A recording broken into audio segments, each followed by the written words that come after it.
ये जो पैसा दिया जा रहा है ये आपके हक का है, कोई इसको वापस नहीं ले सकता है। दोस्तों बहुत बहुत स्वागत है आप सभी का एक बार फिर से। जी हाँ दोस्तों, आज पूरे दिन की कई महत्वपूर्ण और बड़ी खबरें निकलकर सामने आ रही हैं। जानेंगे सभी खबरों को विस्तार से। तो दोस्तों खबरों में आगे बढ़ने से पहले वीडियो को एक प्यार भरा लाइक जरूर कर दें और ताजा खबरों को जानने के लिए चैनल को सब्सक्राइब भी जरूर कर लें।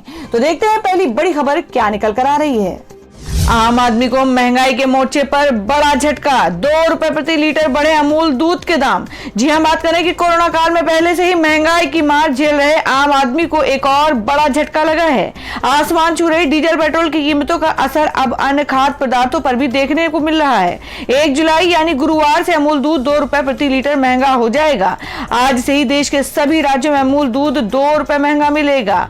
नई कीमतें 1 जुलाई 2021 से लागू हो जाएंगी। गुजरात, दिल्ली, पंजाब के ग्राहकों पर इसका असर पड़ेगा और इस दाम की बढ़ोतरी के बाद अमूल के सभी milk product Amul gold, Amul शक्ति, अमूल ताजा, Amul T special, Amul slim and trim 2 रुपए प्रति लीटर महंगा हो जाएगा।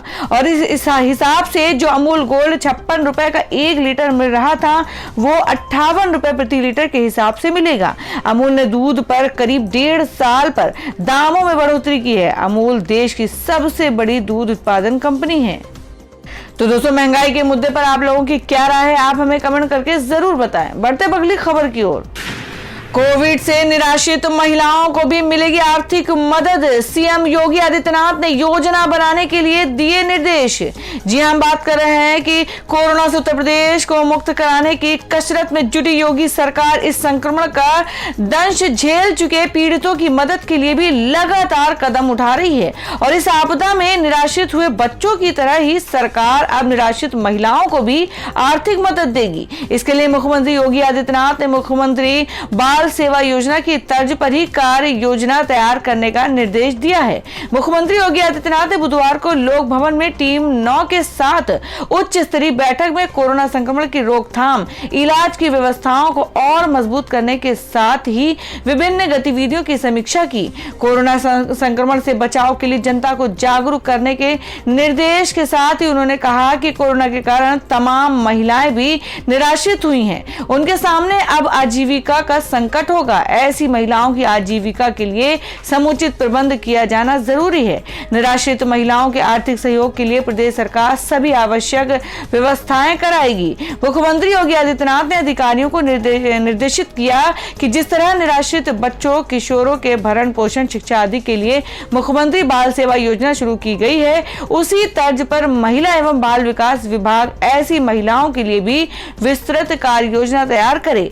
साथ ही कहा कि निराश्रित महिला पेंशन के लिए पात्र महिलाओं को पेंशन का लाभ दिलाने के लिए विकास खंड व न्याय पंचायत स्तर पर विशेष शिविर आयोजित किए जाएं। राजस्व विभाग ऐसी महिलाओं को प्राथमिकता के साथ नियमानुसार पारिवारिक उत्तराधिकार का लाभ दिलाना सुनिश्चित करे और इसी तरह वृद्धाश्रम में रह रहे वृद्धजन की जरूरतों और समस्याओं का त्वरित संज्ञान लिया जाए। इनके स्वास्थ्य की देखभाल की बेहतर व्यवस्था होनी चाहिए। दोस्तों अगर आप भी अपने गांव, शहर या राज्य की खबर देखना चाहते हैं तो कमेंट में अपने गांव, शहर या राज्य का नाम जरूर लिखें। और अगर आपको अभी तक किसी भी सरकारी सुविधा का लाभ नहीं मिला है तो वो भी कमेंट करके जरूर बताएं कि सरकार की कौन सी योजना आप तक नहीं पहुंची है, जिससे कि आपकी बात हमारे चैनल के माध्यम से सरकार तक पहुंच जाए। तो चलिए बढ़ते हैं अगली बड़ी खबर की ओर। सुप्रीम कोर्ट ने मांगा बाबा रामदेव से बयान का ओरिजिनल वीडियो, डॉक्टरों के अपमान का है आरोप। जी हम बात कर रहे हैं कि योग गुरु बाबा रामदेव की याचिका पर सुप्रीम कोर्ट में बुधवार को सुनवाई हुई। कोर्ट ने रामदेव के पूरे इंटरव्यू का बिना एडिट किया वीडियो मांगा है और अब इस मामले में सोमवार को सुनवाई होगी। आपको बता दें कि बाबा रामदेव पर एक इंटरव्यू के दौरान एलोपैथी और डॉक्टरों के खिलाफ अपमानजनक टिप्पणी करने का आरोप है। रामदेव की ओर से सीनियर एडवोकेट मुकुल रोहतगी ने कहा कि स्वामी जी ने स्पष्टीकरण दिया है, डॉक्टरों के प्रति उनके मन में पूरा सम्मान है। पिछले साल जब पतंजलि ने कोरोनिल दवा निकाली और डॉक्टरों ने इसका विरोध किया तो उन्होंने कोरोनिल वापस ले लिया। मुकुल रोहतगी ने कहा कि बाबा रामदेव का जो वीडियो वायरल हुआ वह सही नहीं है, हम सही वीडियो कोर्ट में जमा करेंगे। उन्होंने कहा कि स्वामी रामदेव को लेकर देश भर में विभिन्न शहरों में एफआईआर दर्ज कर दी गई है।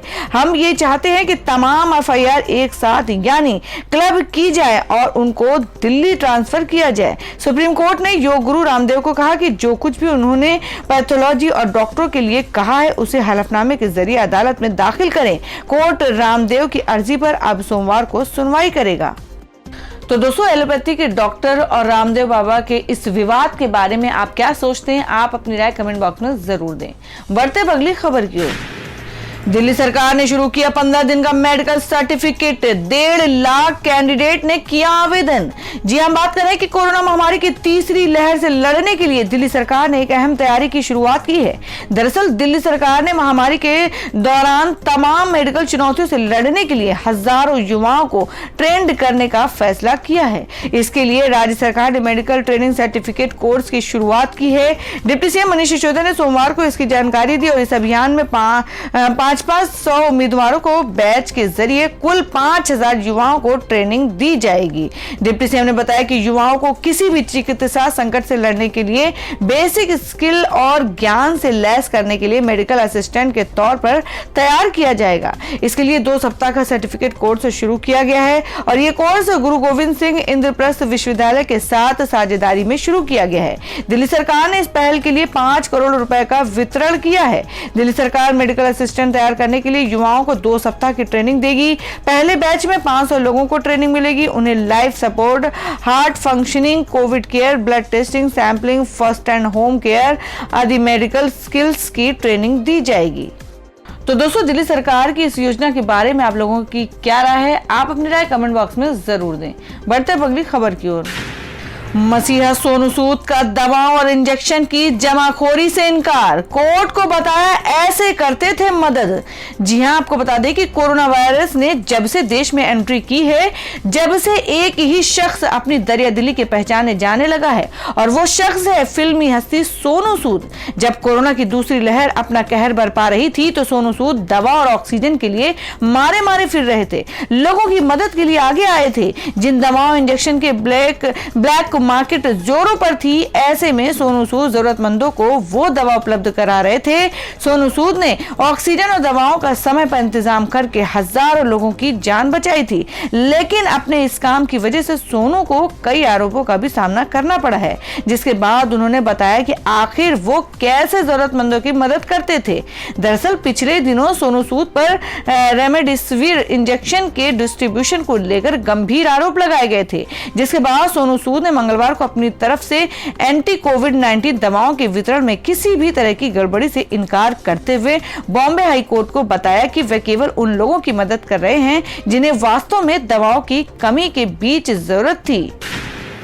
सीएम योगी ने मेडिकल कॉलेजों और अस्पतालों में रिक्त पदों को तत्काल भरने के दिए निर्देश। जी हां, आपको बता दें कि मुख्यमंत्री योगी आदित्यनाथ ने निर्देश दिया कि मेडिकल कॉलेजों और अस्पतालों में मानव संसाधन की उपलब्धता सुनिश्चित की जाए। रिक्त पदों को जल्द से जल्द भरने की प्रक्रिया पूरी की जाए। इसके अलावा पीडियाट्रिक केयर के संबंध में चिकित्सकों एवं नर्सिंग स्टाफ के प्रशिक्षण की कार्रवाई तेज की जाए। वे मंगलवार को टीम 9 की बैठक में कोविड की स्थिति की समीक्षा कर रहे थे।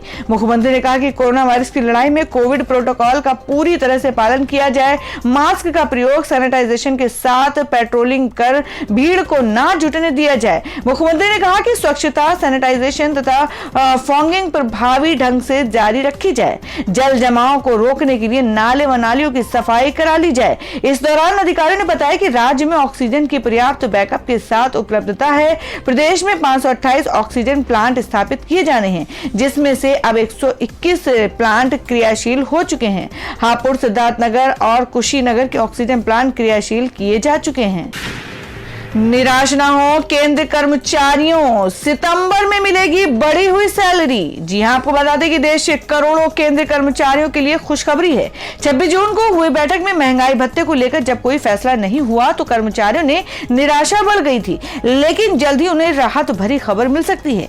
केंद्रीय कर्मचारियों को सितंबर महीने से बढ़ी हुई सैलरी मिलेगी, यह दावा केंद्र सरकार के कर्मचारियों के संगठन में किया गया है और इस संबंध में नेशनल काउंसिल स्टाफ साइट ने लेटर जारी किया है। नेशनल काउंसिल की ओर से एक जारी किया गया है कि जिसमें कहा जा रहा है कि सरकार ने केंद्रीय कर्मचारियों की महंगाई भत्ते पर लगी हुई रोक को हटाने का फैसला लिया है और इनका दावा है कि सरकार जुलाई 2020 और जनवरी 2021 के बकाया महंगाई भत्ते का भुगतान सितंबर महीने से करेगी। कहा जा रहा है कि सितंबर महीने में सरकार जुलाई 2021 के महंगाई भत्ते के साथ इन बकाया किश्तों का भुगतान भी करेगी। यानी अगर ऐसा होता है तो कर्मचारियों को एक साथ बढ़ी हुई सैलरी मिलेगी।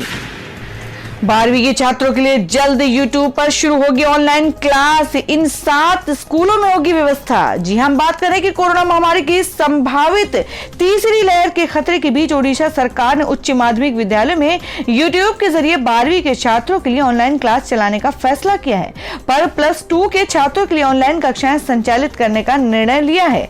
जानकारी के मुताबिक YouTube से ऑनलाइन क्लास 7 हायर सेकेंडरी स्कूलों में शुरू की जाएगी और इन स्कूलों में BJB higher secondary school Bhubaneswar से शूट और वेबकास्ट किया जाएगा। यह स्कूल है रमा देवी महिला उच्चतर माध्यमिक विद्यालय Bhubaneswar, Ravenshaw higher secondary school, Cuttack SCS higher secondary school Puri और Khatikot higher secondary school, MPC higher secondary school Baripada और FM higher secondary school Balasore. सरकार के फैसले के मुताबिक पहले चरण में 12वीं की कक्षाएं संचालित की जाएंगी और 7 उच्च माध्यमिक विद्यालयों के प्रिंसिपल को औसत आकार के कमरे का चयन करने का निर्देश दिया गया है, जिसमें लाइट, AC और प्लग की उचित व्यवस्था होगी। प्रिंसिपल को इस काम के लिए 50,000 रुपए खर्च करने की अनुमति दी गई है।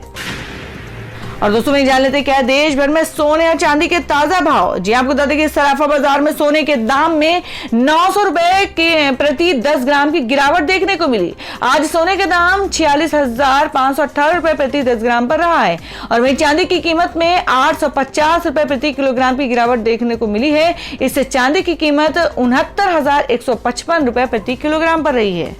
और दोस्तों हम जान लेते हैं क्या देश भर में मौसम के ताजा हालात। जी आपको बता दें कि मानसून इस समय बिहार और पूर्वी उत्तर प्रदेश में मेहरबान है और बारिश का मौसम बना हुआ है, मगर दिल्ली और उत्तर भारत के हिस्सों को अब भी मानसून का इंतजार है।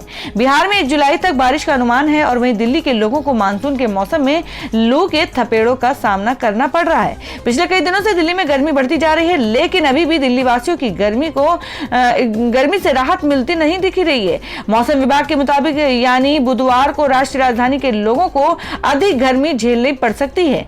भारत मौसम विज्ञान विभाग की ताजा जानकारी के मुताबिक राजस्थान, दिल्ली, हरियाणा और पंजाब के शेष हिस्सों में दक्षिण पश्चिम मानसून के आगे बढ़ने की संभावना 7 जुलाई तक नहीं है और वहीं IMD की ओर से कल यानी 1 जुलाई को पूर्वी उत्तर प्रदेश, बिहार, बंगाल, ओडिशा, अरुणाचल प्रदेश, नागालैंड, तेलंगाना समेत कई राज्यों में बारिश की चेतावनी जारी की गई है। स्काईमेट वेदर के मुताबिक अगले 24 घंटे के दौरान बिहार, उत्तर प्रदेश, हिमालय, पश्चिम बंगाल, सिक्किम, असम, मेघालय, अरुणाचल प्रदेश और नागालैंड, मणिपुर, मिजोरम और त्रिपुरा के कुछ हिस्सों में हल्की से मध्यम बारिश के साथ 1-2 स्थानों पर भारी बारिश हो सकती है। पूर्वोत्तर उत्तर प्रदेश, झारखंड के कुछ हिस्सों, छत्तीसगढ़, तटीय कर्नाटक, केरल, लक्षद्वीप, अंडमान और निकोबार द्वीप समूह, तेलंगाना के अलग अलग हिस्सों और तटीय आंध्र प्रदेश में 1 या 2 तेज बारिश के साथ हल्की से मध्यम बारिश हो सकती है। तो दोस्तों ये थी अब तक की सभी बड़ी खबरों की अपडेट्स। टुडे ब्रेकिंग न्यूज और लेटेस्ट खबरों को देखने के लिए हमारे चैनल को सब्सक्राइब जरूर कर लें, वीडियो को लाइक और शेयर भी जरूर कर दें अपने दोस्तों और रिलेटिव्स के साथ। तो दोस्तों फिर मिलेंगे काम की खबरों और सरकारी योजनाओं की एक और नई वीडियो के साथ। तब तक के लिए धन्यवाद दोस्तों।